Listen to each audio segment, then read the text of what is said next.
tuto ja osobne by som vedel bičovať na námestí toho prvého novinára a ďalších, ktorí to prebrali po ňom, ktorý napísal ten titulok, že Šimkovičová ide meniť hymnu.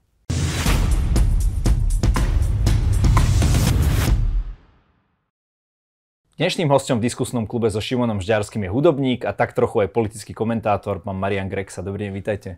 Dobrý deň, ahojte. Teda politický komentátor, tak mi ešte nepovedal nikto. Vy sa smejete, ale v podstate je to tak, lebo tie vaše rozhovory a tie vaše analýzy majú celkom sledovanosť. Áno, ale niekedy sa tomu čudujem, lebo aj keď asi patrí medzi určitú množinu nejakých, tak nazvám to, že kecalkov, ktorí z domáceho nejakého kresla to nejak komentujú proste a vychádzajú z nejakých poznatkov veľmi všeobecných, to znamená z televíznych novín a z nejakých novín a z nejakých telegramov alebo neviem z čoho všetkého proste. Čiže keď si není úplne pri tom, tak ešte stále musíte mať veľmi skreslené predstavy o tom všetkom. OK, no ale predsa ja si myslím, že našich divákov bude váš názor zaujímať. Poďme sa pozrieť na tú situáciu, ktorá je dnes v koalícii, kedy vlastne vieme, že Rudolf Vuliak aj s 3 poslancami sa vlastne ako keby oddelil, povedali, že chcú vlastne podporovať vládu Roberta Fica, dokonca, že chcú podporiť nejakého nominanta Hlasu na predsedu parlamentu, ale že teda už sa na dobro rozkmotrili s Andrejom Dankom. Čo na to hovoríte? Toto je naozaj moja mienka. Napriek tomu, že všetci vedia, že ja som veľký zastanca Hlasu, čiže ja si ani nedovolím, ani nechcem rozprávať názory, ktoré by som pripisoval Hlasu. Lebo nie som ani člen, nedaj Boh ani člen predsedníctva, čiže nie som pri tom a nie som pri tých rozhodovaniach, len to, čo vidím. Tak jak všetci. Dalo sa to čakať. Podľa mňa sa dalo čakať, pretože v podstate je to také strašne obojsečné rozhodnutie alebo myšlienka základná toho pána Danka, že on je natoľko inteligentný, že si uvedomil, že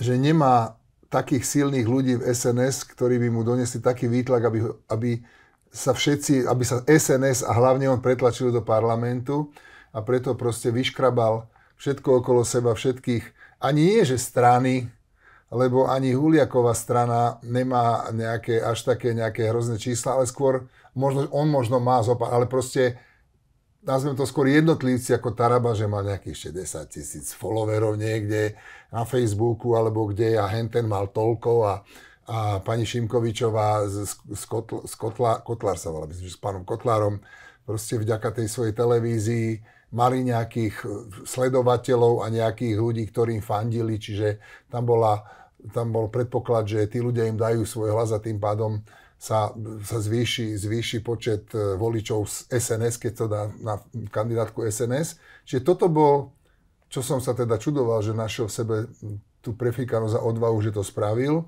A na druhej strane presne zasadil takéto semienko prúseru okamžite, tak ako dakedy Sulík zobral Matoviča na kandidátke SAS a vznikol z toho, nie že nejaký stranický prúser, ale celoštátny, až sa to proste dostalo do takých končí, že sme tu mali rok 2023, čo bolo asi najhoršie velenie štátu vôbec, odkedy existuje Teraz myslíte tú úradnícku vládu? Alebo... Nie, myslím od 20 do 23, všetko dokopy. Ja som myslel, že myslíte konkrétne rok 23. Nie, myslím to odkedy sa stal Matovič premiérom a potom ho úplne nezmyselne, napriek tomu, že všetci vedeli od prezidentky počnúc po posledného človeka na Slovensku, že je to jeden strašný babrák, tak napriek tomu kvôli nejakým politickým dohodám ho zvolili za ministra financií, čož bol akože už úplný výsmech. A to je jedno, o tom sa nebavíme.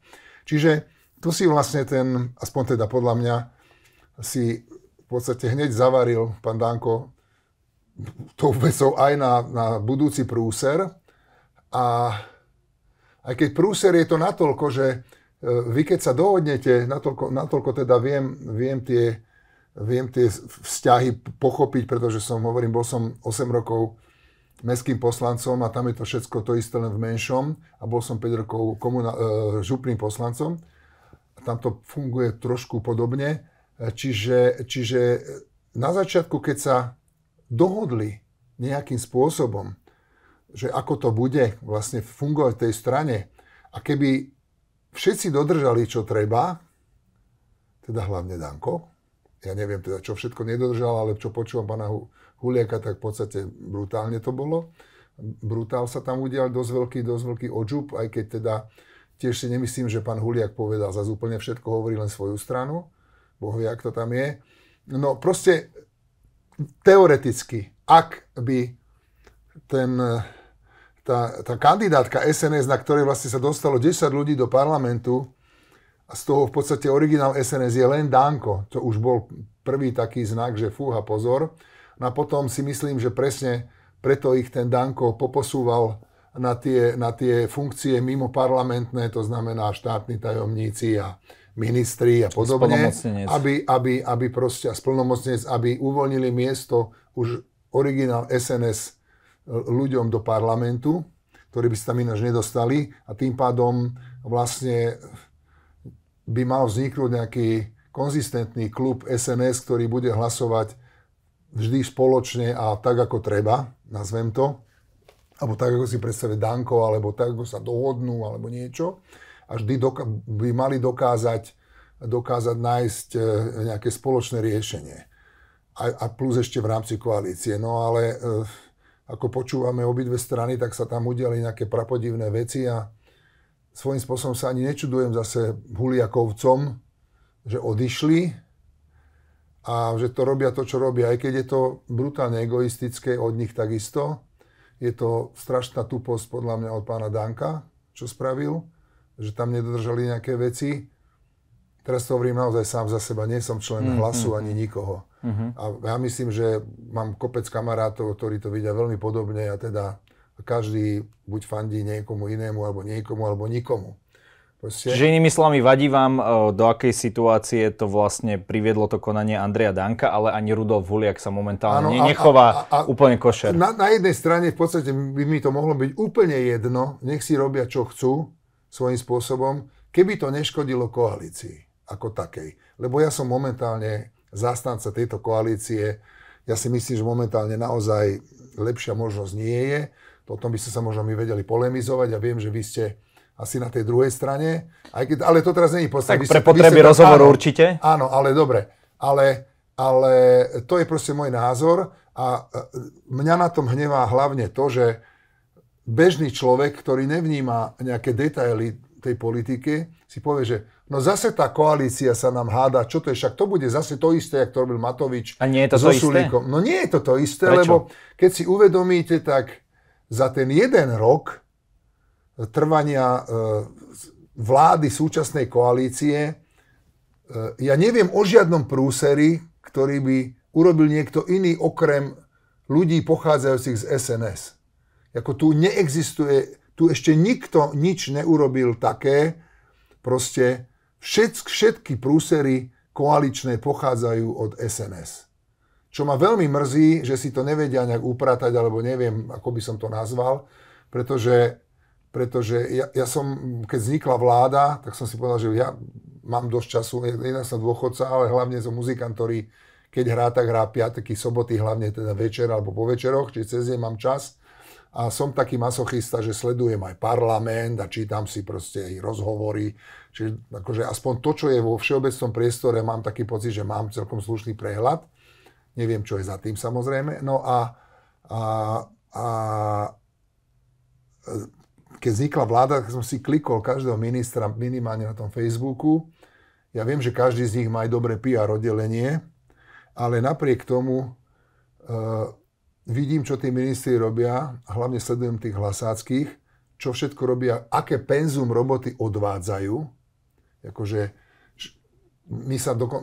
som ochotný sa s niekým baviť o tom, že či to, čo urobil niekto konkrétne, či to je dobre alebo zle, ale urobil to v nejakom časovom rozmedzí a ten človek je od rána do noci, ten ministri, a to nie len Hlasáckí, sú naozaj v jednom kole. Ako to je úžasné, jak to stíhajú a ja osobne by som to nechcel robiť, lebo to je proste, to je akože, to je full job taký, že to nemáš čas poriadne ani na rodinu, ani na nič a robia podľa mňa dobré veci.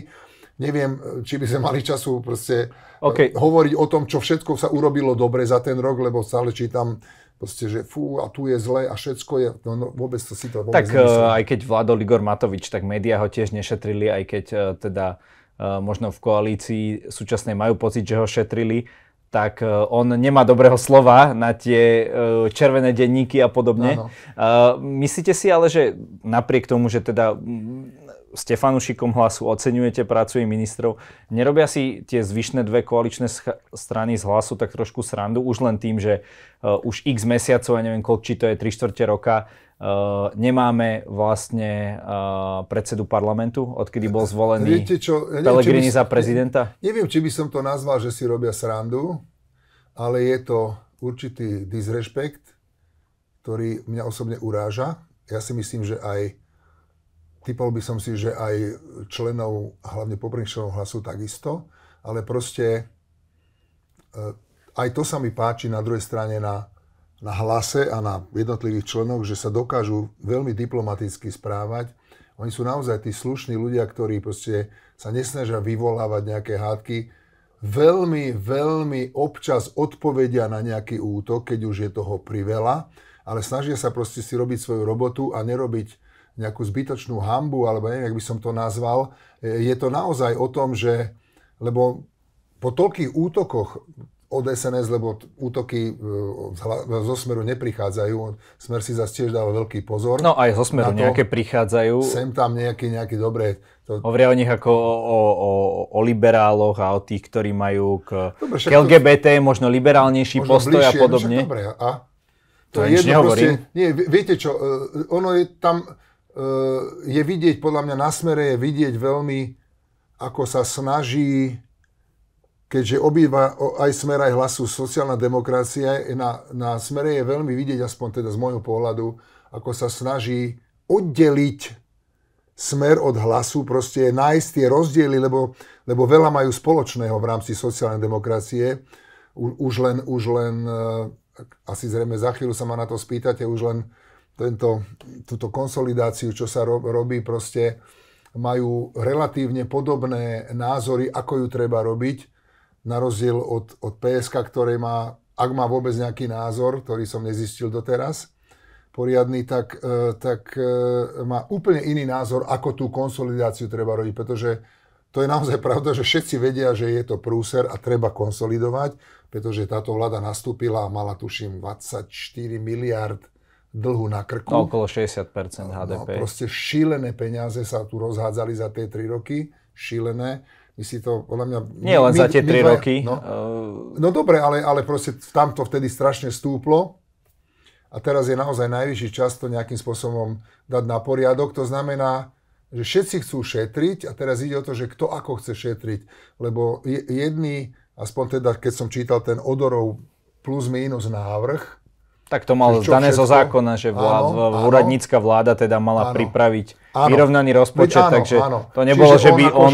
Rozumiem, ale keby to bolo podľa toho, keby pokračovala tá úradnícka vláda, nedaj Bože, musím povedať pre mňa, nedaj Bože, že by sa vyhrali voľby a pokračoval by Odor a spol, tak dneska máme naozajstné brutálne zbedačovanie, lebo tam hlava nehlava proste, tam nehľadilo sa na nejaké potreby obyčajného človeka, by som to nazval. A tu, ja viem, že sú áno, ja keď počujem, že Ficová drahota, tak sa normálne taká pumpa mi ide hore, lebo on, aj keby som mu neveril ani slovo, čo niečomu verím, niečo neverím, ale on je naozaj politik, ktorý vie, že by si nemal naštvať voličov.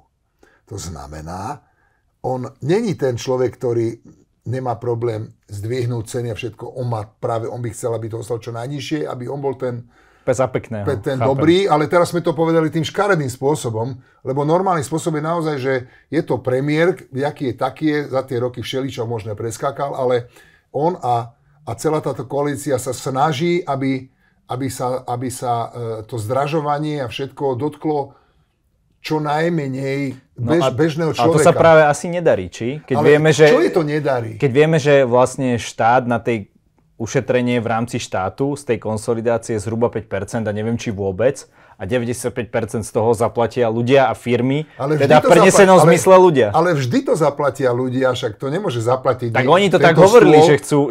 Ale nie, ja tomu že rozumiem. Že chcú držať sociálny štandard. Veď snažia sa ho udržať, ale je rozdiel, či vám nechám tento pohár tej vody polka, alebo tretinu tej vody, alebo vám ju vylejem úplne, že sa nebudete vôbec vedieť napiť. Tam je ten rozdiel, že každý vie, že to sa nedá bez toho, aby sa niekde zobralo. Proste, a je to taká morda, že musia všade niekde zobrať a snažia sa to samozrejme napraviť tými znížením DPH a takéto. Samozrejme uvidíme, ako dopadne finálna suma, lebo do toho vstupuje všeličo, ale ja myslím, že si tentokrát naozaj dajú pozor, aby aspoň tie základné potraviny neboli drahšie, ako boli predtým. To myslím, že na to si veľmi sadnú. Aspoň boli by blázni, keby to neurobili. Ale vrátim sa k tomu proste naozaj, že je veľký rozdiel, či tie prachy chcem dostať domov alebo do kešene neviem, či čo najrýchlejšie, alebo čo najrýchlejšie, áno. Alebo viem, že síce budem ich škrečkovať nie za rok, ale niekoľko rokov a budem brať od tých ľudí menej, ako by zobrala tá terajšia opozícia. Nie som ekonóm, neviem, či to viem dobre vysvetliť. Jasné, no práve ekonómovia hovoria, že toto ani reálna konsolidácia nie je, pretože ozdravenie znamená najmä šetrenie na výdavkoch, nie že vyberiem proste viac na daniach.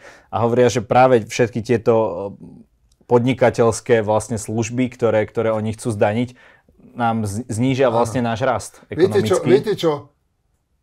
Uvidíme, čo bude o 2-3 roky. Ja nie som ekonóm, myslím, že ani vy nie ste, myslím, že vy ste lekár. Nie. Čiže môžeme si to rozprávať. Rozprával som s ekonomami. Čo povedali ekonómovia, všetko. Ale ja vám na to poviem príklad. Dakedy dávno bolo, že Ježišmária, nejedzte masť, lebo je nezdravá. Potom nejedzte vajíčka, lebo sú veľa, lebo cholesterol a všetko. A potom sa to jedného dňa otočí a zistí sa, že nie je doma, a hlavne domáca masť je veľmi zdravá, je v podstate lepšie ako tie rastlinné tuky. Takto sa to točí, behom tých 10 ročí, už mám predsa len vyše 60 rokov, čiže si pamätám kopec takýchto nejakých názorov, ktoré niekedy nevyšli, niekedy vyšli. Čiže o tomto naozaj ani za druhé my nerozhodujeme, môžeme si o tom porozprávať. Nie sme ekonómovia, čiže neviem nájsť nejaké paralely alebo niečo. Proste môžeme jedine urobiť to, že títo to vymysleli takto. OK, vymysleli to teraz v tomto momente, je pomaly koniec roka 24, no tak sa na to pozrieme v 27. roku, že či sa podarilo v rámci tej konsolidácie niečo spraviť, alebo či nám ostal ten istý dlh, alebo čo. Len tiež je otázka, že či už vlastne nezačali o rok neskôr, že či nemali konsolidovať už vtedy. Vieme, že sa riešili tie trestné zákonníky, špeciálna prokuratúra, ako keby to bola priorita. A až vidíte, s ročným oneskorením. Aj vy to hovoríte. Vy hovoríte tiež taký ten všeobecný, ten narratív, ktorý sa tu hlavne v Bratislave v okolí rozpráva, že oni nič neriešili, lebo riešili trestný zákonník. To hovoril, prepáčte, to povedal, viete, kto to povedal? To riešil pán Huliak. To povedal pán Huliak, že nič iné neriešili, len trestný zákon a až teraz... možno on, alebo možno, že jemu nedovolili riešiť, čo on chcel, ale keď sa pozriem presne na tých ministrov, čo všetko urobil, keď sa pozriete na ministra Erika Tomáša, čo všetko za ten rok dostal tam, kde chcel, čo sa týka 13. dôchodky a ja proste milión vecí, teraz by som tu musel mať jeden veľký zoznam, lebo naozaj som si hovoril, že ty bláho, čo on bude robiť ešte tie 3 roky. Že akože on splnil v podstate svojím spôsobom, keď to trošku zo všeobecným a preženiem, tak on vlastne splnil to, čo sľuboval, alebo to, čo sľuboval Hlas v sociálnej oblasti, on to za ten rok dal. Ja viem, ale OK, v poriadku. Čiže to...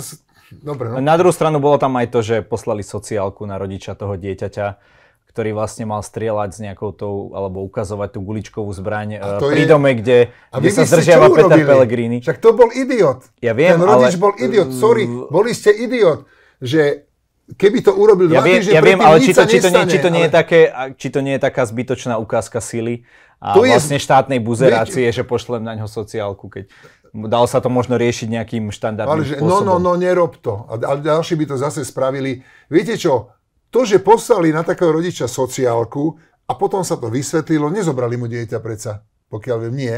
Nedočítal som sa. Mm-hmm. Poslali teraz kontrolu, áno, je to v poriadku, urobil rodič túto hlúposť, že nechal ho hrať pár dní po atentáte ho nechal hrať z jednou dobrou úplne replikou. Chápem, že to bola hlúposť, ja úplne chápem, ale či takéto riešenie skôr nepatrilo do minulého režimu. Keď mi poviete, že či to není ukážka sily, tak keď si to porovnáme, jak sa tu vykopávali o 4:00 ráno dvere a mierilo sa na proste ostatných ľudí v tom byte, to znamená na babičku, svokru, malé decka, mierili kukláči, zakuklení, však tie decka musia mať podľa mňa doteraz toho traumu. A pritom to sú všetko ľudia, to nebol Piťo, ktorý, alebo Šátor, ktorý ste vedeli, že bude utekať. Do radu komplet všetci ľudia, za ktorými keby došiel takto dvaja policajti, dali mu predvolanie, že zajtra dojdí, tak by tam došli. Čiže toto riešiť, že či to bola bytočná ukážka sily, ja myslím, že bolo treba ukázať, že neblbnite, že rozmýšľaj trošku, že tu nemôžeš si každý dovoliť, čo chce, lebo to naozaj mohol byť ďalší blázon.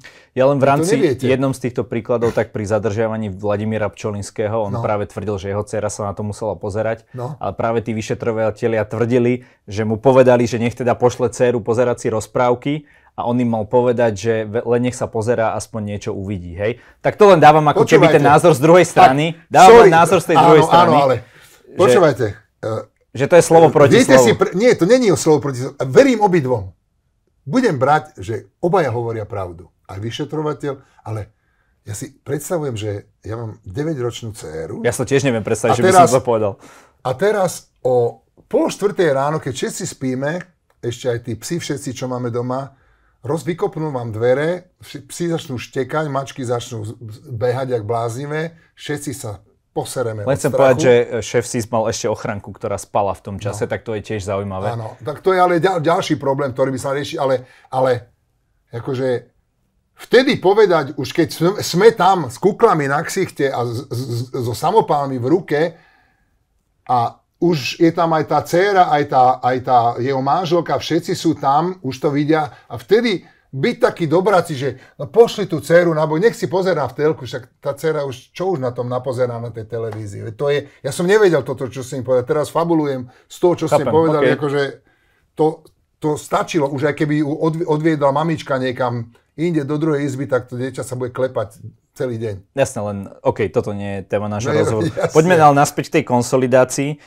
Veľa ľuďom prekáža, a boli z toho aj prieskumy verejnej mienky, že vlastne poslanci si zvýšili platy, takisto ministri majú takmer dvojnásobné platy a teda od ľudí chcú konsolidáciu. Čo vy na to? Nemali by si aj ministri, dajme tomu. Vieme, že v novom návrhu rozpočtu aj prezidentská kancelária získala výrazne pridané. Tak či je toto ten správny ako keby signál pre spoločnosť? Začnem od konca. Ale to sú zase len moje názory a moje dohady. Ja nie som ani proste nesedím u prezidenta, aj keď bol som teraz u neho na káve a veľmi som bol hrdý na to, že som sa tam dostal a mohol som sa s ním porozprávať aj s manželkou.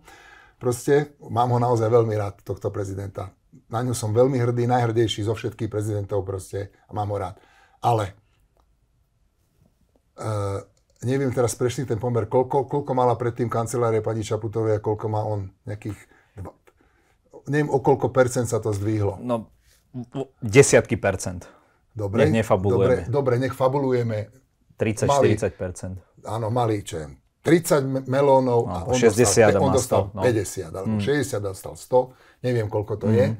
Ale ja si myslím, že v celkom štátnom rozpočte to není až taký zase obrovský. Pre nás osobne, pre mňa je aj 50 eur veľký peniaz niekedy, keď človek ho nemá. Ale ja si myslím, že v tom ročnom rozpočte to zase není až také obrovské percento. A ja som rád, keď sa nemusíme hanbiť. Keď môžeme naozaj dôsledne reprezentovať. Lebo napríklad sa môžeme hanbiť, že my nemáme sídlo prezidenta. Tam, kde by býval. Vo svete každý prezident... Ja myslím, že nejaké máme, ale veľa prezidentov sa rozhodlo ho nevyužívať. Keby ste videli to sídlo, ktoré je dneska schátrale. Áno, tak možno pán prezident Pellegrini ho dá dokopy, hovorí sa o tom, že... Bodaj by, proste to je... Chápeme, čo hovoríte. Čiže ja som len rád, keď zdvihli tie peniaze, lebo to nezdvihli jeho plat, alebo plat jeho úradníkov, To je proste na nejakú reprezentáciu celkovú krajiny. Tam sa krajina reprezentuje. A ja som veľmi rád, že ju reprezentuje tento človek, ktorý sa vie chovať, vie sa obliecť, lebo keď zoberiem úplnú krajnosť opačnú tohto tajtrlíka nešťastného One Time Next Time, ktorý išiel ostriehaný od svojej malej céry niekam za francúzským proste prezidentom, šílené. To je strašná hanba pre celú krajinu. Dobre, to je prezident. A teraz sa poďme vrátiť, ste hovorili o týchto platoch a ministroch. Pokiaľ ja viem, tak tie platy si zdvihli v podstate ešte minulý rok, v podstate pár mesiacov po voľbách. Si zdvihli platy, lebo nie, že zistí, však to sa vie, že tie platy sú svojím spôsobom, tie základné platy sú dnes, hoci zo zákona by mali mať 1,5 platu poslanca, tak dnes poslanec má vyšší základný plat ako minister a to je teda veľký rozdiel, zodpovednosť ministra za niečo a zodpovednosť poslanca. A to ešte sa nazvem, že opozičného. Ja napríklad, keby ma niekto zavolal do parlamentu a byť opozičným, ja by som sa strašne tešil. No tak ale aj nerobíte nič a idú vám dobré peniaze, občas si otvoríte hubu. Dobre, ale aj ten koaličný môže byť taký, ako príklad sa používa ten Andrej Kolesík, ktorý tam naozaj bol len na to mačkanie tlačítka, že nemal o tej agende reálnu šajnu, takže... Áno. Ale viete, že nie je to len o opozičných poslancov. Tam je takých viacej. A de facto aj potrebuje vlastne, nemôžete mať 50 poslancov a z toho každý bude ako Rudo Huliak, že má na niečo silný názor, tak potom by to asi nefungovalo. Čiže, toto je zase ďalšia debata, ale vrátim sa k tým platom. Čiže ja som, a hlavne, jak by som to povedal, tí lepšie zarábajúci muzikanti na Slovensku majú možno vyššie platy ako tí ministri. Alebo vyšší priemerný plat ako ten minister. Rozumiete? Čo je... Teraz sa nebáme, že o nejakej spravodlivosti, to je blbosť, ale proste ja si myslím, že títo ľudia by naozaj mali mať veľké platy za to, ak niečo robia naozaj dobre. Nie, že dobre, ak robia vážne, lebo tiež sú ministri, mohol by som menovať. Tak ale dostali všetci, ktorí proste sedeli 3 alebo 4 roky na svojej stoličke, nič sa tam poriadne neurobilo a takisto fungovali. Čiže to, že si zvýšili platy lebo to je takisto nejakých promile sumy celkového štátneho rozpočtu. Ja viem, že by sme sa o tom mohli baviť. Ale urobili to veľmi zvláštnym spôsobom, že nebolo to nejaká zákonná vec. Bola to napríklad parlament... Nie, nemyslím to v tomto zmysle, ale že bolo to vlastne zvýšením tých paušálnych náhrad, čo je tiež zvláštne, lebo tým vlastne obchádzate nejakým spôsobom daňovo-odvodový systém a vlastne dnes už majú pomaly tie paušálne náhrady také vysoké ako ich mzdu. A otázka je, či minú na tých svojich cestách akože také tisíce, že každú noc spia v inom hoteli, ktorý si musia platiť a tak ďalej.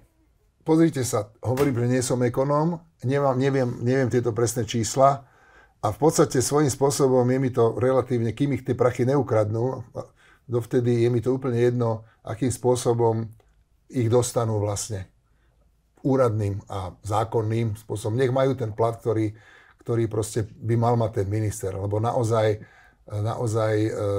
nejaký, ani nie že špičkový, ale stredný manažer v nejakej dobrej firme má koľkokrát vyšší plat ako minister. Nebáme sa o poslancoch. To je zase ďalšia kategória, proste, ktorí majú veľmi slušné peniaze a koľko z nich je tam naozaj úplne nezmyselných. Ja viem. Ale dobre, zvolili ich ľudia tým pádom. A ja v tomto súhlasím s vami. Ja som za ten singapurský model, aby... To je aký? Ja neviem. To je taký, že tam vlastne aj štátni úradníci majú také platy, že vlastne vysávajú ľudí zo súkromnej sféry. Aby tí najlepší ľudia naozaj pracovali pre štát. Toto je to, čo ste, teraz ste mi to zobrali z úst, naozaj, toto som mal povedať ja, aby som ho za múdreho, ale toto je to. Trošku odbočím, malinko. Ja som si takedy hovoril, že jak sa takedy rozprával za Mečiara a proste tieto vlády a všetci kradnú a všetci úradníci, ministri, všetci sú zlodeji. A čo ja viem, došiel napríklad taký, že Pálo Rusko za ministra. A ja som si vtedy hovoril, že tak Pálo Rusko je bohatý človek. Aspoň som si to vtedy myslel. Že bol určite bohatší ako priemerný slovenský občan. Podstatne. A hovorím si, tak ten aspoň by podľa mojej naivnej predstavy mohol ako minister začať robiť dobré veci už len preto, aby on zarobil, že bude robiť kšefty svoje, ale, lebo nepotrebuje, zarobilo, má dosť peňazí na krásny život, ale možno mu konečne začne záležať na dobrej mienke o sebe, či už v sebe vlastnej, alebo ľudí. To sa tiež nestalo, žiaľ Bohu. A vo svojich, neviem koľkých, 40 alebo 50 rokov som si uvedomil moju naivnú predstavu proste a naozaj si myslím odtedy, že je úplne jedno, koľko máte peňazí, vždy chcete mať viac. Vždy proste... Tak potom... Z milión ľudí možno... Tak potom nepotrebujú tí politici také vysoké platy, či? No, tam je otázka to, že aby ich to nelákalo možno robiť nejaké ďalšie biznici.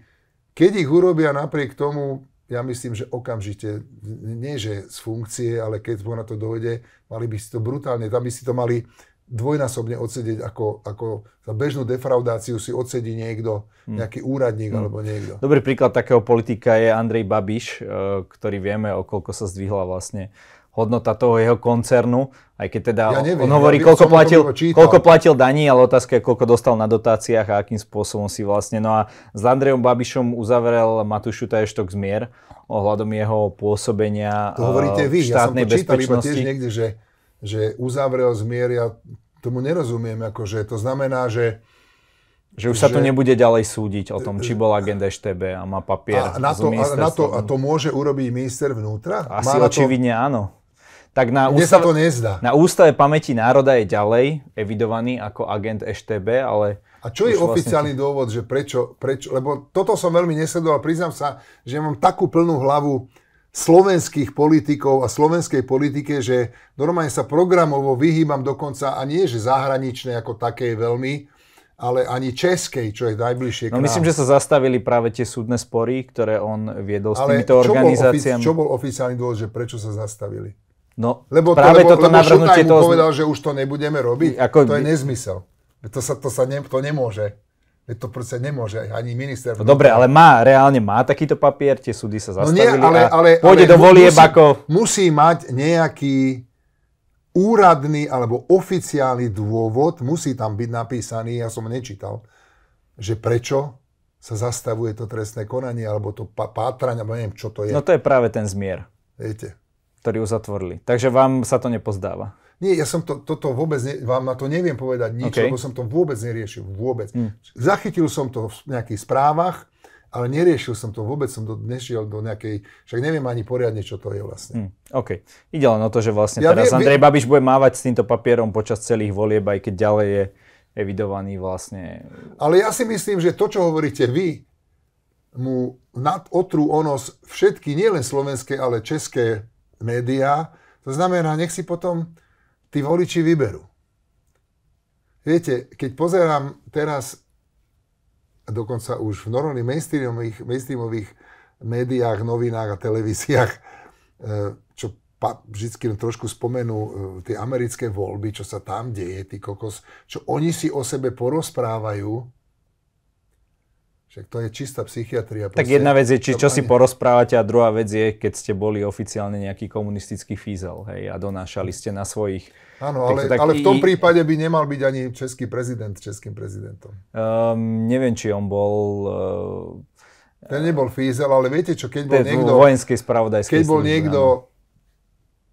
A to zase vychádzam z toho, čo som čítal v novinách. To malo byť, myslím, zahraničné pôsobenie, nie domáce. On bol, pokiaľ viem, tak on bol akože rozviedčik alebo agent, komunistický agent na západe, alebo niekde pôsobil ako agent nejakej myslím, že nepôsobil, ale bol v tom výcviku. V tom socialistickej kraji proti západu. Po revolúcii to zmenil. Už bol, hovorím to, čo som čítal, ja neviem. Tak aj Andrej Babiš je teraz kapitalista, hej, takže všetci sú nejakí, viete... Okay. Čiže dnes už to ako keby až tak... Hlavne toľko sa zatajuje, toľko materiálov zmizlo a niečo, proste všetko možné, že ja už ani neriešim, keď na niekoho povedia, že bol udávač, alebo čo, lebo sa niekedy hrdinsky vyťahne na nejakých mojich kolegov alebo niečo, že však ten udával a Banáš a neviem kto všetko a Henter a Peter Lipa a neviem kto všetko, proste teraz strieľam mena. Ani neviem, na koho to už povedali. Proste tak nie je to, že povedali sú aj o nich nejaké záznamy, áno, že nie je to, že by len niekto povedal.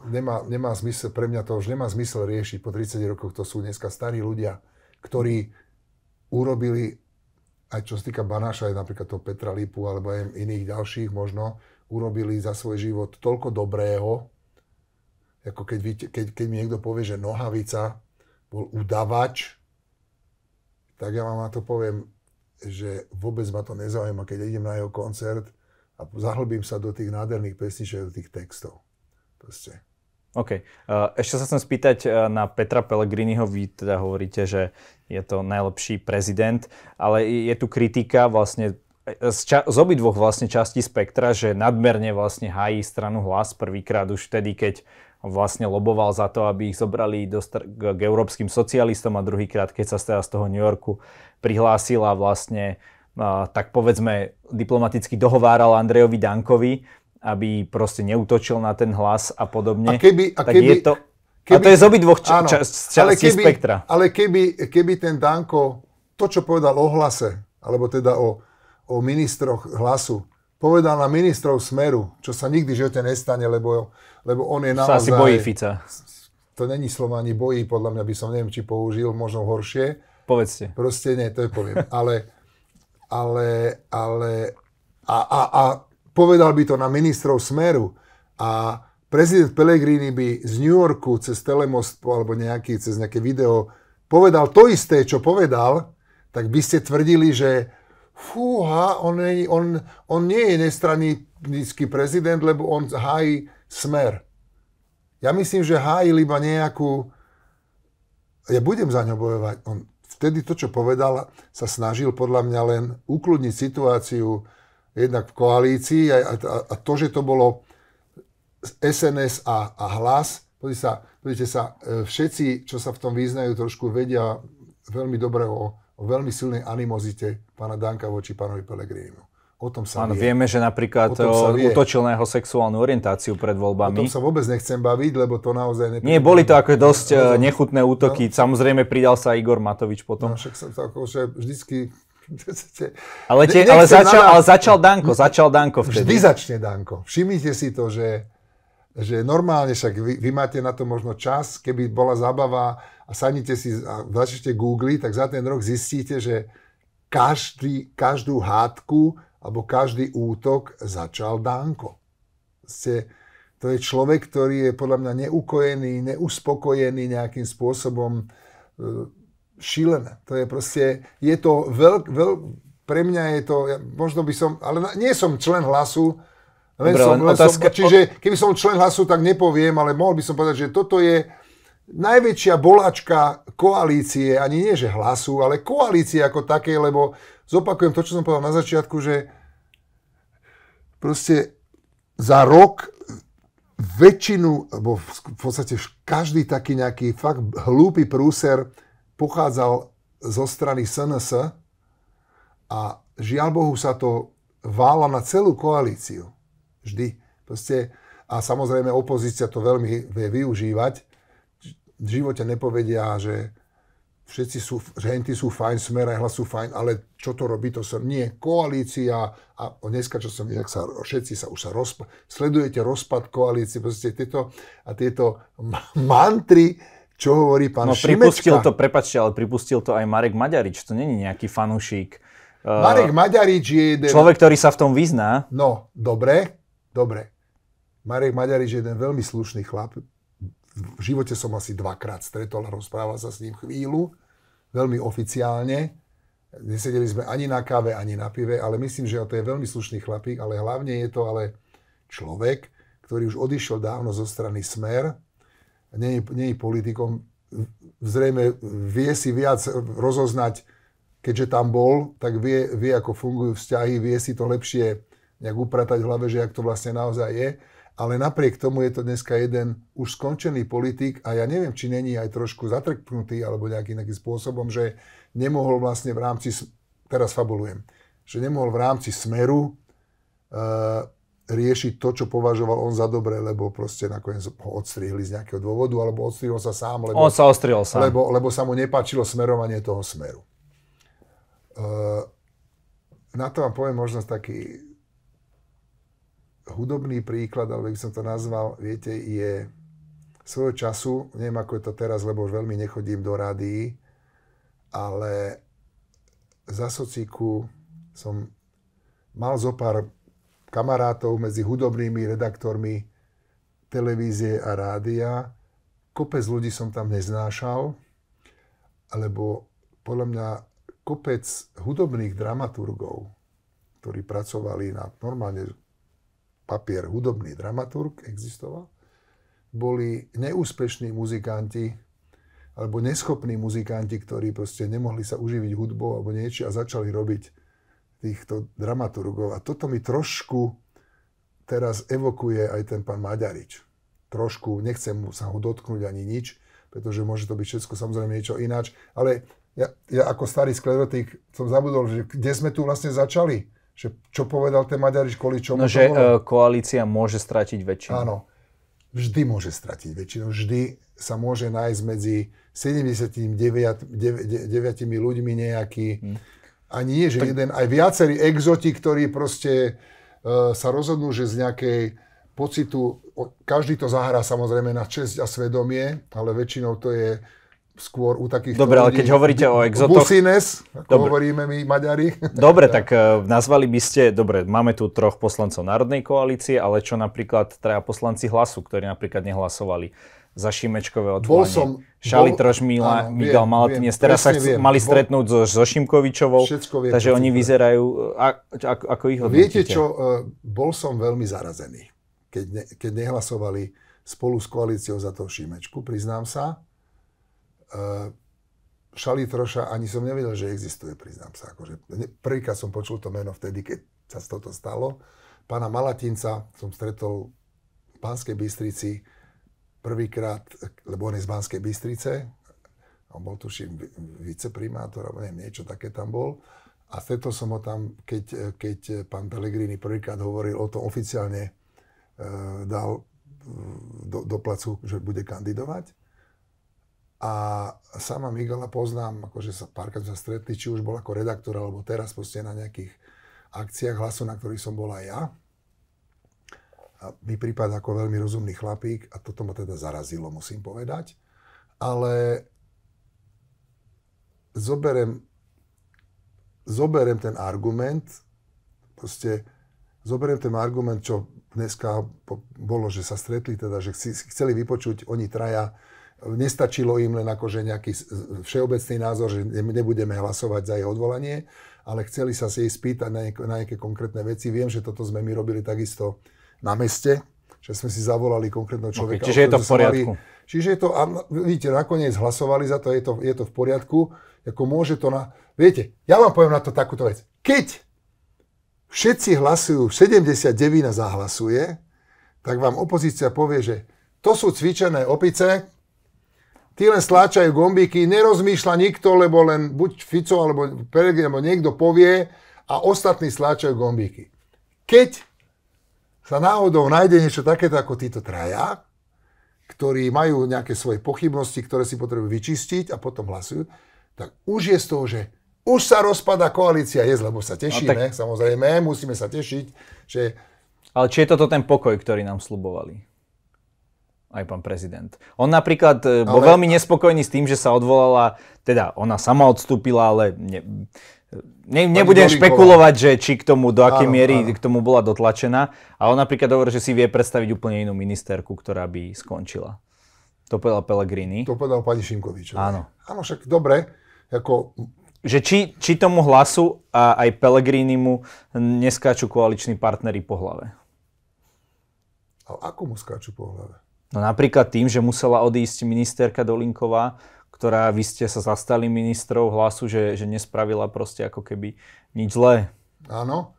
No, ja myslím, že s tým už nemá on ako prezident nič spoločné, lebo nie jemu skáču po hlave, ale možno to by ste sa ma mohli spýtať, či neskáču náhodou predsedovi Hlasu, pánovi Šutajovi Eštokovi po hlave. Áno. Skôr, keď už teda, že zabudneme na pána prezidenta, on s tým nemá nič, on to môže odobriť, alebo môže... Alebo to môže komentovať, tak ako to robil. Však komentuje. Viete čo, ja by som veľmi chcel od prezidenta, aby prezident, nie že iba komentoval, aby prezident dokonca bol ten človek, ktorý hovorí o určitých ideách, o určitom smerovaní, ako by ten štát mohol vyzerať a potom nech to vláda a parlament nech to snaží, teda mal by ich presvedčiť o tom samozrejme, že tie jeho myšlienky sú dobré a oni by to potom mali ako výkonňáci tlačiť tým spôsobom. Ja by som si predstavil prezidenta ako takého, nazvem to, že vizionára. Proste. A to, že on povie, že on tu chce mať kľud a sa bojí sa, že však on sa snaží. On sa s nikým neháda, na nikoho nezvyšuje hlas, nikoho proste. Spýtam sa rovno, mala teda skôr odísť Šimkovičová ako Dolinková? Áno, nie. Hovorím môj názor. Áno. Ja si myslím, že nemal odísť ani, podľa mňa nemal odísť ani jeden, ale keď sa to už stalo, tak si myslím, že ten pán Šaško je veľmi dobrá náhrada. Je to človek, ktorý toho poznám tiež iba trošku, ale viem o tom, aké má školy, aký je to ekonom, aký je to manažer. Vidím okamžite, akých ľudí si bere okolo seba, proste z fachu. A keď sa bavím o pani Šimkovičovej, tak ja si vôbec nemyslím, že by mala nejak, že odísť. Pán prezident nepovedal, že by mala odísť. Pán prezident povedal, že skôr si myslel, že odíde ona ako Dolinková. A to si ja si myslím... Aj keď proti nej štrajkuje takmer celá kultúrna obec? Alebo veľká časť kultúrnej obce? Počkajte, hneď, len toto dopoviem s tým prezidentom ešte, že ja si myslím, ja si vykladám jeho slova tak, že presne keď videl ten bordel a ten tlak strašný na tú ministerku, ktorý vytvárajú, ale to nevytvára celá veľká masa. Tých zase není až tak veľa, jak sa nám zdá, si myslím, ja osobne, tak si myslel, že ona to nakoniec vzdá, alebo proste, že skorej ona podá tú demisiu, nepodala. A ja si myslím, že to bolo dobre. Ja nehovorím, že mne je nejaká veľmi sympatická, alebo niečo. Jako na začiatku mohla byť diplomatickejšia vo vyjadrovaniach.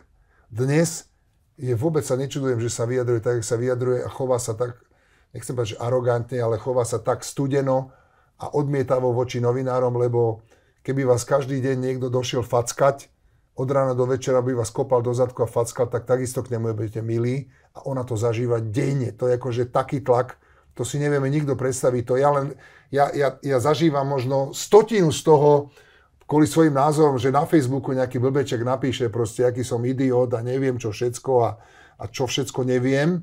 A teraz oni to proste tlačia tie mainstreamové médiá, proste časť nejakej umeleckej obce. A ja sa teraz vrátim k tomu, a nech mi niekto, fakt by som chcel sedieť voči tomu Aj 100 000 ľudí, ktorí podpísali petíciu za jej odvolanie. Dobre.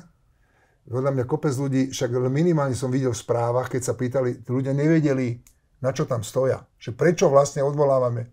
Tam bolo kopec ľudí, ktorí nevedeli vám povedať, že prečo odvolávame. Nie, počkajte, nech mi, a teraz ja neviem, či pre mňa to není, že ju bránim, ale nech mi niekto povie, čo urobila tak zle. To, že odvolala pána Drličku, alebo že tu pani Kusa sa to volá. Napríklad, že akože to je akože, to sa tak najviac vyťahuje. No mohli by sme aj tie dôvody hovoriť, o ktorých hovorila, určite, ktoré boli akože ale nie, zvláštne. Jaké zvláštne? No hovorila, že tam spadlo nejaké dobre, to je nezmysel. A takéto... Ale a že tam nie je štátna vlajka pri tých všetkých, áno, to boli také zbytočné reči. Ale pri tých všetkých nezmysloch, čo sa, alebo blbostiach, drobnostiach, čo sa povedali, sa zabudlo na jednu základnú vec. Pán Drlička, ktorého si vážim ako umelca, čo poznám trošku, nie som nejaký strašný odborník, ale proste, áno, on je niekto, vie proste vo svojom fachu je niekto, ale on ako generálny riaditeľ Národného divadla odvolal šéfku baletu. Potiaľ tu je bodka a dovtedy si poviem, že však jasne, však on je generálny, ona je pod ním odvolá. Lenže existujú nejaké, neviem, jak to volám, nariadenia, alebo nejaké... Chápem, on sa mal stretnúť. A jeho povinnosťou, on nesplnil svoju povinnosť. Ja viem, ale on povedal, že sa s ním zase Šimkovičová stretnúť nechcela, že je to dá iba vyrozumieť. Každopádne... Viete, sú na to dôvody, ale hlavne, aj keby neboli dôvody. Ona včera mala takú reč, pani Šimkovičová, ktorú som si vypočul v parlamente, a povedala tam jednu vetu, ktorá podľa mňa bola veľmi pravdivá. Myslím, že sa pýtala pani Kolíkovej tak, básnicky sa pýtala, že vy by ste si, keď ste boli ministerkou, vy ste tam nechali tých ľudí, ktorí tam boli predtým pod vami, alebo ste si tam dali ľudí, ktorým dôverujete? Tak, viete, to sa akože, a samozrejme, že si tam dala svojich ľudí, ale to není len, že ministerstvo kultúry, alebo spravodlivosť, alebo niečo. Tu sa deje jeden nezmysel už 30 rokov. Podľa mňa je to brutálny nezmysel a dopláca na to krajina, pretože pri každých voľbách, pri každej zmene vlády sa vymieňajú skoro všetci riaditelia a ja neviem, proste strašne dole ide, padá to hovno, musím povedať, kde sa vymieňajú ľudia, lebo sa tam dosadzujú ľudia, ktorých tam chcú mať tí momentálni, čo sú hore, či sú to preto, lebo sú to, si mysleli, že sú odborníci, alebo sú to rodina, alebo sú to priatelia, alebo niečo, alebo kvôli niečomu ich tam dosadia. Každé 4 roky sa tu vo všetkých inštitúciách, ale že vo všetkých, to je brutál.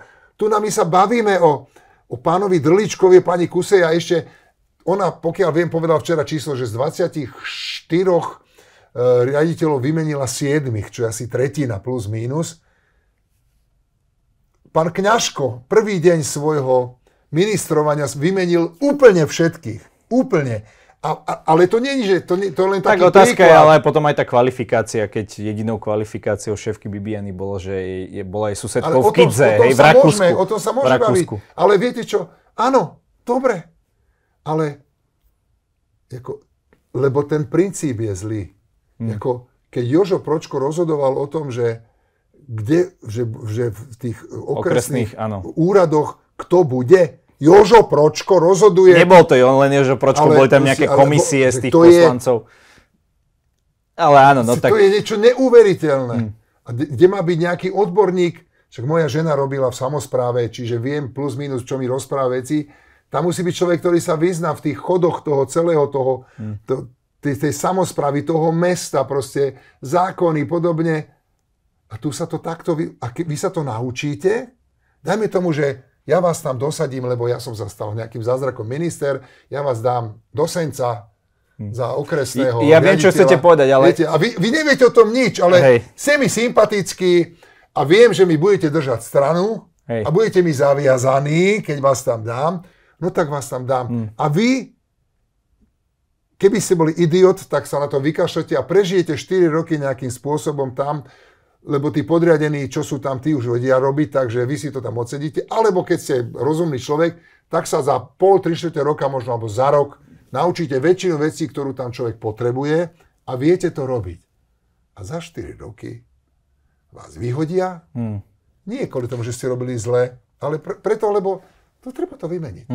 A bum, čau, ahoj. A ide tam ďalší dobrák, ktorý sa to zase začne učiť. Toto je zle.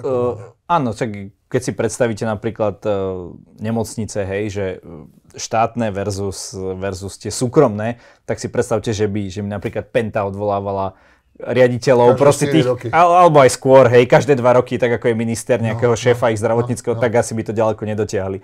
Ale ešte s tou ministerkou Šimkovičovou padla správa teda, že by sme mohli mať novú štátnu hymnu, teda čo sa týka toho hudobného doprovodu. No a vidíte, prvú polku vety ste povedali, až potom ste doložili, čo sa týka hudobného doprovodu.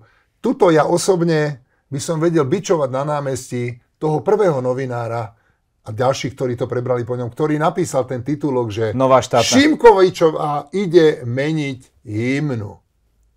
Tak zmena to bude. To je pre mňa to je pre mňa jeden brutálne svinský titulok, špinavý, hnusný titulok, pretože je to pravda, ale zároveň to evokuje nejakú úplné svinstvo, špiní to všetkých ľudí okolo, lebo keby napísal, že áno, dopočuli sme sa, že Oskar Róža, jeden z najlepších muzikantov, aranžérov, vyštudovaný dirigent, to je najťažšie vyštudovať.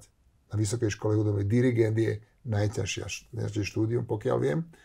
Pardon, možno sa niekto urazí, nejaký klaviristi, ale naozaj pokiaľ som počul, najťažšie sa sťažuje dirigovanie. A toto on všetko má a plus ho poznám a viem, aký má cit. Lebo vy môžete byť ešte aj študovaní všetko, alebo ste strašný technik. Dobre, ale potrebuje ten podmas zmenu? Podľa vás? Ja osobne, mňa by to ani nenapadlo to riešiť nejako, lebo naozaj sú nejaké ďalšie veci. Ale keď už to niekoho napadlo a urobí to fakt dobre, že to bude podstatne krajšie. Teraz je to dýchovka. Je to dýchovka, je to pochod. Pre mňa je to, dobre, veľmi to zjednodušujem, nie je to až úplne tak, ale keby som to mal povedať tým svinským titulkom, ako to ten pán napísal to prvé, tak poviem, že pre mňa to je jeden dýchovkový pochod. A pritom ja napríklad tiež mám tú melódiu. Viete čo, ja to veľakrát si hrám na basu, tú melódiu, na bezpraštovú basu, lebo sa mi to páči. Doma občas to zahrám na koncerte, iba tú základnú melódiu. Čiže a viem toľko, že novinár zavolal Oskarovi, lebo som sa s ním o tom rozprával, nebudem hovoriť, že ktorý, hoci viem, a spýtal sa, je pravda, že budete meniť tu? Áno, ďakujem. Nič viac sa nespýtal. Keby sa spýtal, no dobre, prečo a ako, tak Oskar by mu povedal, že lebo sa mi to páči, tá melódia, lebo je to teraz podľa mňa škaredé a tá melódia si zaslúži úplne iný aranžma, spomaliť, bude to majestátne, nádherné. Ja verím tomu, že to také bude, lebo ho poznám jeho kvality, bol by som veľmi sklamaný, keby sme neboli všetci z toho očarení.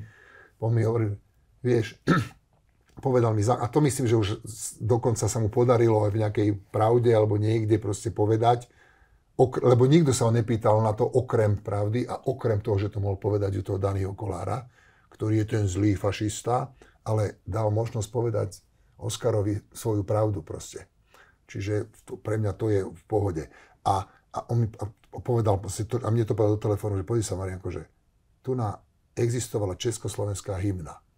Pomalá, nazvem to, že majestátna česká časť, kde je domov môj, kde je domov môj. A potom došla taká rázna, na Tatrou sa blízka, toto, dobre, tam bol, vtedy to bolo dobre, lebo toto bolo také majestátne, toto bolo poviem také žízne, akože ako hovoria Češi. Lenže sme sa rozdelili a niekto urobil len to, že tak toto rozstrihol.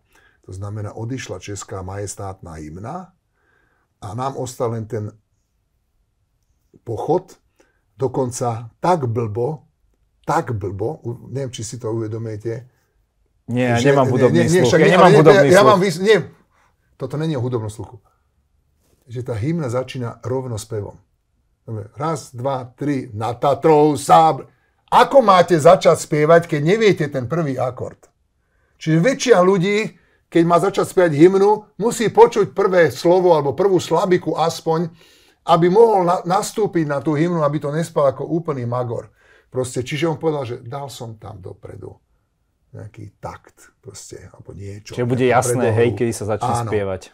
Spomalil som to, aby to proste bolo krásne. Proste už to, že to nahrala Filharmónia, nejaká 80, nejakých viac ako 100, vyše 100 ľudí, viete čo, to je strašná sila. Neviem, ako máte rád muziku alebo nie, ja napríklad milujem Stinga a milujem jeho pesničky a milujem to, ako on vždy na ďalšie turné, vždy to nejak ináč urobí. Vlastne tie pesničky, ktoré poznám, tie pôvodné aranžmá sú zmenené a najväčšiu silu, akože vtedy mal som aj to šťastie, že som sa dostal do Viedne na koncert, lebo on potom hral aj zo Slovenskou, alebo s Českou filharmóniou, tu hrali 2 koncerty, ale to boli také, že tu sú noty, hrajte. Čiže to zahraté bolo, ale ja som videl koncert, kde ho sprevádzal anglická filharmónia, Royal Philharmonic Orchestra, tuším 60 ľudí, taký zmenšené, to bolo 60, to nie je plný počet, ale to bol asi istý koncert, alebo proste, kde už to šlapalo jak rocková kapela strašne, ale pritom to je tučný zvuk, To bolo niečo nádherné, nenormálne. A pre mňa teda, a to si teraz predstavujem a dúfam, že sa nesklamem, že toto dostaneme v tej hymne. Proste, a potom, keď čítam takých všelijakých týchto trpaslíkov, či už hudobných, alebo degenerátov nejakých, čo vypisujú, že čo to je a jak to je a čo to muselo stať, peňazí a koľko. No, áno, keby až na to, že Filharmonia to robila, pokiaľ je vo svojom pracovnom čase, za svoj plat. Neviem, ako to robili tie detské zbory. Tiež nepredpokladám, že za to sa platili nejaké horibilné sumy.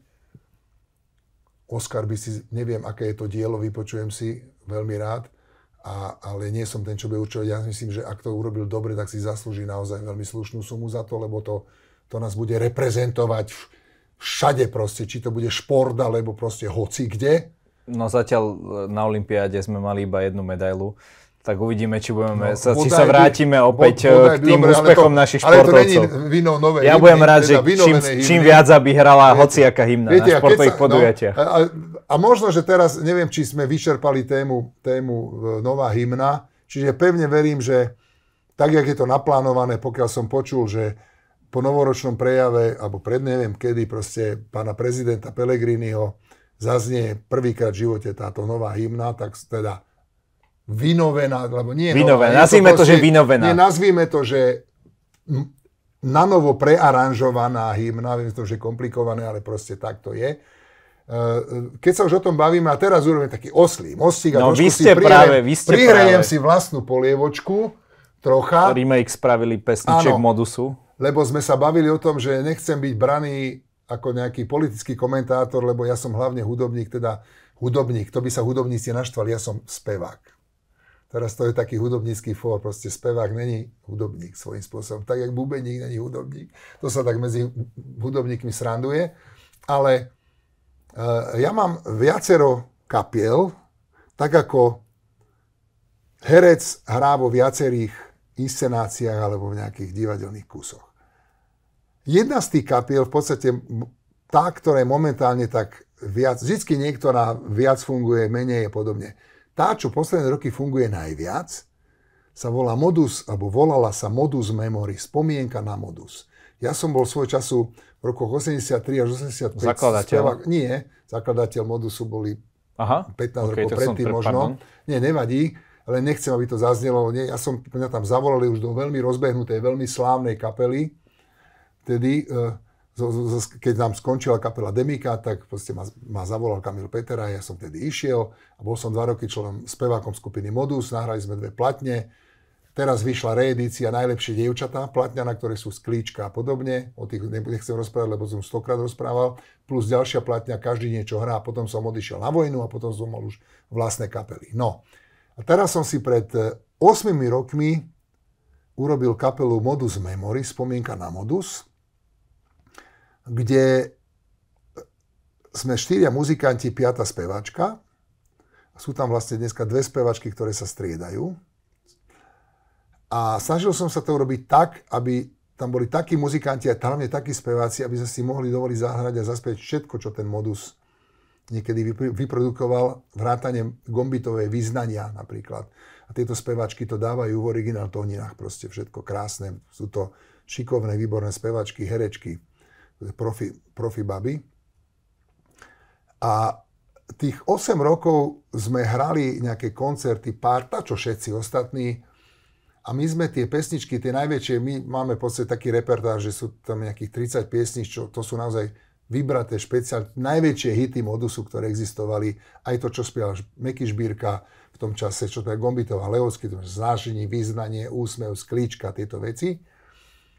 A teraz nastala taká doba, kde si povedali, že vieš čo, že preto to môžem povedať, keď som povedal tej hymne, že prearanžovala sa to, tak si povedali, že hop, vieš čo, stačilo, poďme to urobiť nejako, bojím sa slova modernejšie, ja to nemám rád, akože slovo modernejšie, ale nejak ináč a urobme to možno tanečnejšie, veselšie verzie tých pesničiek. A teraz sme to začali nahrávať, už sú nahraté 2 veci a to sú Sklíčka dotykov, ktoré po 40 rokoch konečne ja spievam. Predtým som to odmietol, teraz som to naspieval.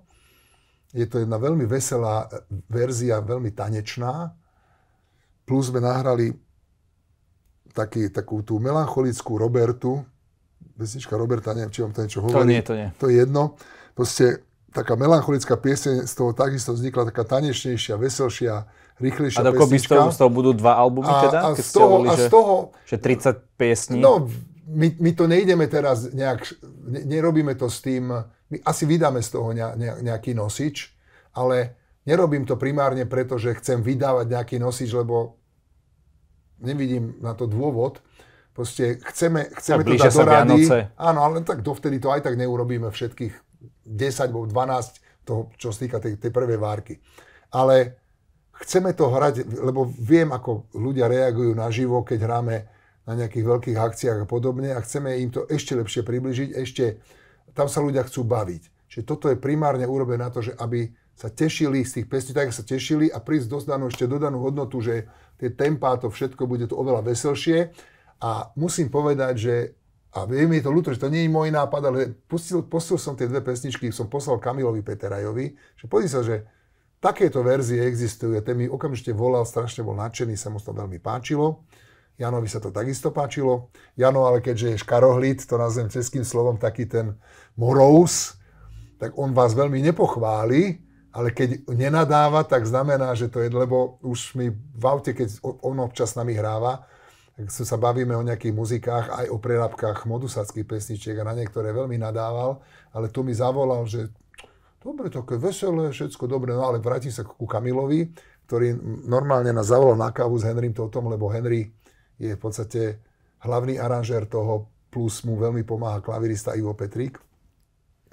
A sadli sme si na kávu, bavili sme, že čo vlastne s tým a tak. A on normálne ako taký ten rada starších, proste a naozaj jeden big boss slovenskej pop music je tento človek. Zažil kadečo a vyzná sa, je to veľmi rozumný chlap. A povedal, že chlapi, ale že to už nevolajte Modus Memory, lebo to nie je že spomienka. Toto je tak refreshnuté, že dajte tomu názov Modus Refresh. A ja som si tak hovoril, že tak najprv mi to takých prvých pár minút, že budujem tu nejakú značku 8 rokov, ale hovorím, nie je to predsa len zase také známe, jak Desmod, alebo ja neviem, EMT Smile, alebo Peter Beach projekt. Takže snáď nám to, tí, čo to poznajú, odpustia, keď to dobre vykomunikujeme, lebo naozaj to je pravda. My sme tých 8 rokov tie pesničky hrali plus mínus ako originál. A teraz sa to veľmi zmení. Je to naozaj taký čerstvý závan sa do toho doniesie, naozaj ten refresh, čiže môžem slávnostne vyhlásiť, že skupina Modus Memory sa zmenila na skupinu Modus Refresh. A budete hrávať teda tieto nové veci? A budeme hrávať tieto nové verzie. Nie už tie staré verzie. Niečo ostane staré, ale tie hlavné hity sa postupne prerábajú a myslím, že už v decembri prvé nejaké hrania, už sa tam nejaké... Čiže skôr budú koncerty ako nejaký nosič. Áno. Viete čo? Skúsim ja to ponúknuť Slovenskému rozhlasu a poprípade nejakým iným rádiám tie prvé pesničky. Či ich budú hrať, to už nie je na mne. To už sa musí páčiť, alebo nepáčiť, alebo nejaký dôvod na to budú mať, či to budú hrať, nebudú. Čiže možno, že to započujeme. Viem, že mám ísť do rádia o 2 dní. O 2 dní proste hovoriť o tej pesničke a zoberú si to a či to budú púšťať. Bodaj by to púšťali. Bol by to také, jak sú také, viete, ja neviem, čo bol taký hit, ktorý rezonoval pred veľa rokmi. No na Slovensku napríklad, a konkrétne Modus, existovala pesnička, ktorú spieval Meky Žbírka, Letná láska. Letná láska je dnes maličká. A to po nejakých, neviem, 10-15 rokoch skupina, ešte vtedy mladá skupina Hex, prerobili podľa seba a takisto to bol hit v nejakom rádiách, to hrali vtedy veľa. Tak ja som sám zvedavý, že či sa nám podarí to dostať takto naozaj medzi veľkú verejnosť, nie len medzi fanúšikov ako takých, ale medzi v podstate naozaj bežného poslucháča rádia, bodaj by. Tak som rád, že sme sa z bahna slovenskej politiky dobrali aj k niečomu pozitívnemu, aj keď ja sa hudbe príliš nerozumiem. Každopádne, ak chcete na záver niečo odkázať našim divákom, máte priestor do tej kamery, nech sa páči. No dobre, skúsim. V dnešnej dobe strašne veľa strán počúvame, ako je tu zle, ako sa to tu všetko zhoršuje. Nie je to tak. Nie je to také zlé, jak nám to niektorí chcú predstaviť. A ja naozaj som optimisticky naladený, že časom sa tieto veci, ktoré sú zle, zlepšia, lebo vždy sa to nejakým spôsobom dá zlepšiť. Čiže pozerajme na to trošku optimisticky a teraz sa otočím na fanúšikov možno opozície. Dajte aspoň rok alebo 2 roky času tej koalícii, nech vám dokáže, že sa mýlite. To je celé. Ďakujem za rozhovor. A ešte by som dodal. Čo? Vieš, že to je hlúpe, ale teraz, dobre, to bolo o tom bahne politiky a teraz som veľmi rád, že som mohol vlastne povedať vlastne prvýkrát nejakému médiu o tom, že tá kapela zmenila názov a zmenila trošku tie pesničky a veľmi by som si prijal, keby tie pesničky zarezonovali v tej novej podobe viac medzi tými ľuďmi. Ďakujem za rozhovor. Ďakujem.